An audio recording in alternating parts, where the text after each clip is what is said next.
안녕하세요. 테크 크리에이터 꿀단지 PD입니다.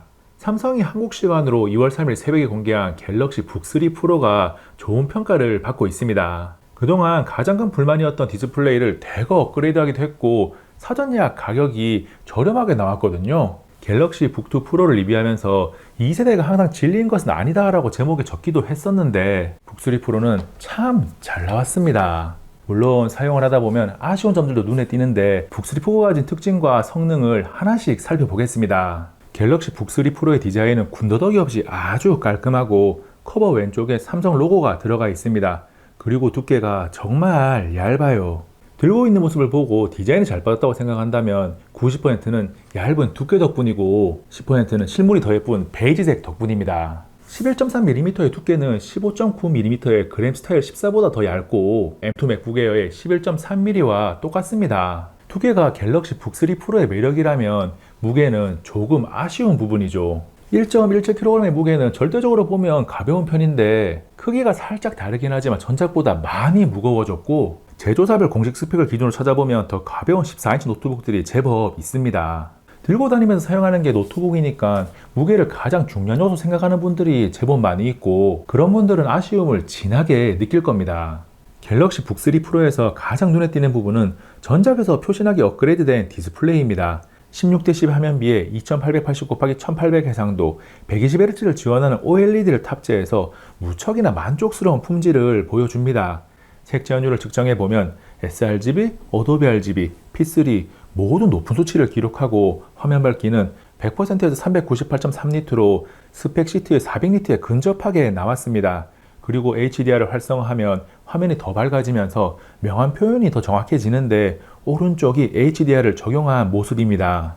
해상도 양상으로 갤럭시 북 프로와 북2 프로에서 꼬리표처럼 따라다닌 가독성에 대한 아쉬움을 이제는 떨쳐낼 수 있게 되었고 16:10 화면비를 통해서 문서 작업이나 엑서핑 등의 작업 효율을 높였습니다. 그리고 120Hz 동적 주사율을 지원해서 게임 시에 조금 더 쾌적해요. 리그 오브 레전드 정도의 비교적 가벼운 게임은 100에서 110프레임 이상 나오기 때문에 120Hz를 온전히 사용할 수 있습니다.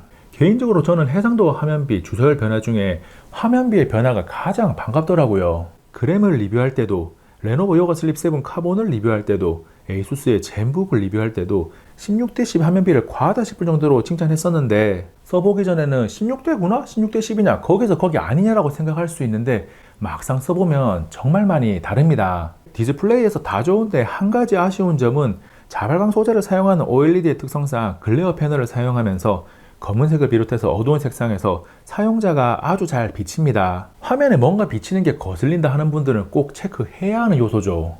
디스플레이에서 이야기할 요소가 한 가지가 더 있는데 디스플레이 모서리가 둥근 모습을 하고 있습니다. 스마트폰이나 태블릿에서는 익숙한 모습이기도 한데 노트북 디스플레이에서는 생소한 모습이죠. 처음 둥근 모서리를 봤을 때 화면이 조금씩 잘려나가게 되니까 거슬리지 않을까라는 생각도 했었는데 막상 사용해보니 괜찮아요. 13세대 인텔 코어 프로세서 i5 1340P를 탑재한 갤럭시 북3 프로의 성능은 제법 쓸만합니다. CPU의 인코딩 성능 테스트인 시네벤치 R23은 싱글코어 1600점대, 멀티코어 9000점 내외가 나오고 3D마크는 타임스파이 1600점대, 파이어스트라이크 4600점대를 기록합니다. 하드웨어가 가지고 있는 성능은 충분히 나와요. 노트북의 성능은 전원이 아닌 배터리를 사용하면 배터리 사용시간 확보를 위해 스로틀링이 걸려서 떨어지곤 하는데 갤럭시 북3 프로도 3D마크 결과를 비교해보면 상황에 따라서 최고 성능이 10에서 20% 정도 하락합니다. 벤치마크 점수만 보면 긴가민가 하니까 롤, 오버워치2, 배틀그라운드 3종의 게임을 테스트했습니다. 모든 게임 테스트는 윈도우 전원 모드 최고 성능, 삼성 세팅 성능 모드 고성능으로 설정했고 2880x1800 해상도가 기본입니다. 먼저 롤은 그래픽 매우 높은 설정에서 평균 102fps, CPU 온도 75도 내외, GPU 온도 80도 내외를 기록했습니다. 롤을 즐기기에 충분한 성능이고 프로세서의 온도가 쾌적한 것은 아니지만 그럭저럭 괜찮아요. 다음 오버워치2는 그래픽 낮음으로 플레이했고 평균 66fps, CPU 온도 70도 내외, GPU 온도 75도 내외를 기록했습니다. 쾌적한 수준은 아니더라도 게임을 즐길 수 있는 정도는 되고 내부 프로세서의 온도가 그럭저럭 괜찮습니다.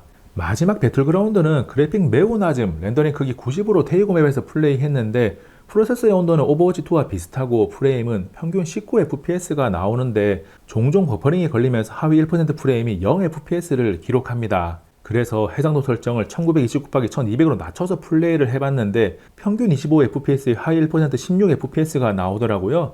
조금 좋아지긴 했지만 게임을 즐길 수 있는 수준은 안 됩니다. 램이 16기가나 32기가의 모델을 사면 배틀그라운드도 쾌적하지는 않아도 게임을 즐길 수 있구나 정도는 될 겁니다. 인텔 프로세서는 다이나믹 튜닝 테크놀로지 DTT를 통해 성능과 발열 사이의 밸런스를 맞추기 때문에 DTT를 비활성화하면 성능을 끌어올릴 수 있습니다. 그래서 갤럭시 북3 프로도 DTT를 끄고 게임 테스트를 해봤어요. 테스트 결과를 표 하나로 보면 DTT가 켜져 있을 때와 비교해서 DTT를 껐을 때 분명히 프레임이 상승하는 효과가 있지만 발열이 심해집니다. 이게 이득이 되는지 따져보면 얻는 성능 향상보다 발열이 더 많이 올라가서 손해예요. 갤럭시 북3 프로에서는 성능을 더 올려볼까라는 생각으로 DTT를 끄는 것을 추천하지 않습니다. 합판을 열어서 속을 들여다보면 두 개의 쿨링팬과 두 개의 히트 파이프가 있어서 양쪽으로 열이 빠져나가는 쿨링 설계가 되어 있습니다. 쿨링팬의 크기가 다소 작긴 하지만 양쪽으로 두 개를 넣은 것은 14인치 힘을 생각해보면 꽤나 알찬 설계입니다. 그래서 게임 테스트 시 내부 프로세서 온도는 제법 괜찮았는데 키보드 위로 올라오는 열은 신경이 쓰여요. 게임 중에 열화상 카메라로 촬영한 영상을 보면 통풍구를 통해 뜨거운 바람이 나오는 키보드와 디스플레이 사이 온도가 높은 것은 당연하고 키보드 위 온도가 게임 시 많이 사용하는 WASD가 있는 곳이 44도대가 나오고 키보드 중앙 위쪽은 47도대까지 나옵니다. 그리고 일반적인 사용 환경 중에 약간의 부하가 걸리는 유튜브 4K 영상 시청 시에 키보드 위 최고 온도가 38도에서 39도로 따뜻하다고 느낄 정도의 발열이 납니다. 워낙 얇은 두께를 가지고 있다 보니까 두 개의 팬이 열심히 돌아도 게임 시에 뜨겁다고 느낄 정도의 온도까지 올라가는 것을 보면 게임을 할 수 있는 성능을 가지고는 있지만 게임을 권하지는 않아요. 게임이 노트북이 아니니까 게임을 목적으로 구매하는 분들은 없을 텐데 발열에 대한 아쉬움이 사라지는 것은 아닙니다. 발열이 제대로 발생할 때 팬 소음도 최대가 되는데 52에서 53dB 사이를 기록합니다. 지금 배경음으로 들리고 있는 소리가 실제 녹음된 팬 소음으로 시끄러운 것은 아니지만 팬 소음이 있구나 정도는 체감됩니다. 노트북이 얇아지면 확장 포트가 줄어들기 마련인데 갤럭시 북3 프로는 왼쪽에 HDMI, 썬더볼트 4를 지원하는 두 개의 USB-C 포트, 오른쪽에 3.5파이 오디오 콤보 잭, USB 3.2A 포트, 마이크로 SD 카드 슬롯이 있습니다. 이 정도면 최상은 아니지만 사용하는데 불편함을 느끼지 않을 정도는 되죠. 갤럭시 북3 프로의 키보드는 키감이 얕은 편이지만 키의 반발력이 괜찮아서 그럭저럭 사용할 수 있는 수준은 됩니다.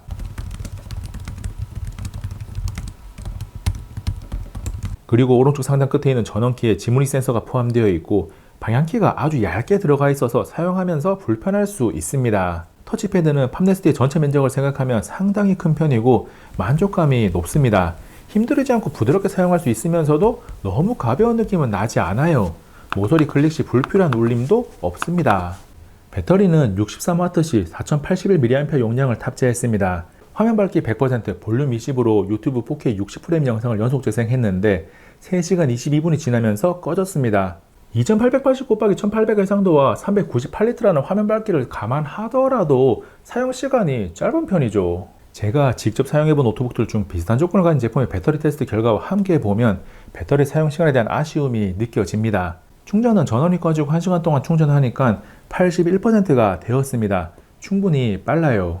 이 녀석이 가지고 있는 또 하나의 매력은 스피커입니다. AKG가 튜닝한 두 개의 우퍼와 두 개의 트위터로 구성된 쿼드 스피커를 탑재하고 있는데 기본적인 음질의 밸런스부터 소리의 선명도나 공간감까지 모두 훌륭해요.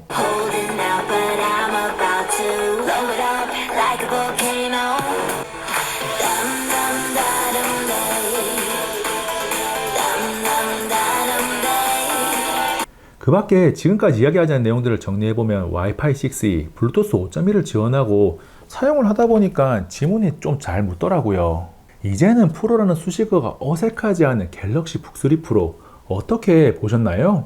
발열 배터리 사용 시간 등 아쉬운 점이 없는 것은 아니지만 종합적으로 잘 나왔습니다. 갤럭시 북 프로와 북2 프로에서 욕을 먹으면서 밑밥을 깔아서 조금 더 좋아 보이는 효과가 없지는 않은 것 같지만 소비자에게 가장 크게 와닿는 가격을 공격적으로 책정하면서 좋은 인상을 줬습니다. 가격이 쇼핑몰 쿠폰이나 카드 할인 등을 통해서 수시로 변경되긴 하지만 2023년 2월에 형성된 가격 흐름을 보면 들어간 비용 이상의 만족감을 느낄 수 있는 노트북이죠. 이번 영상은 여기까지. 다음에 또 만나요. 안녕. 와우, 이 영상 한번 보세요. 야, 잘 만들었네요. 기가 찬다, 기가 차. 아니, 이 영상도 있었어? 이야, 이 영상도 멋지네. 정보가 이렇게 가득할 수가 있나. 와, 둘 다 볼만합니다. 시간 되면 눌러보세요.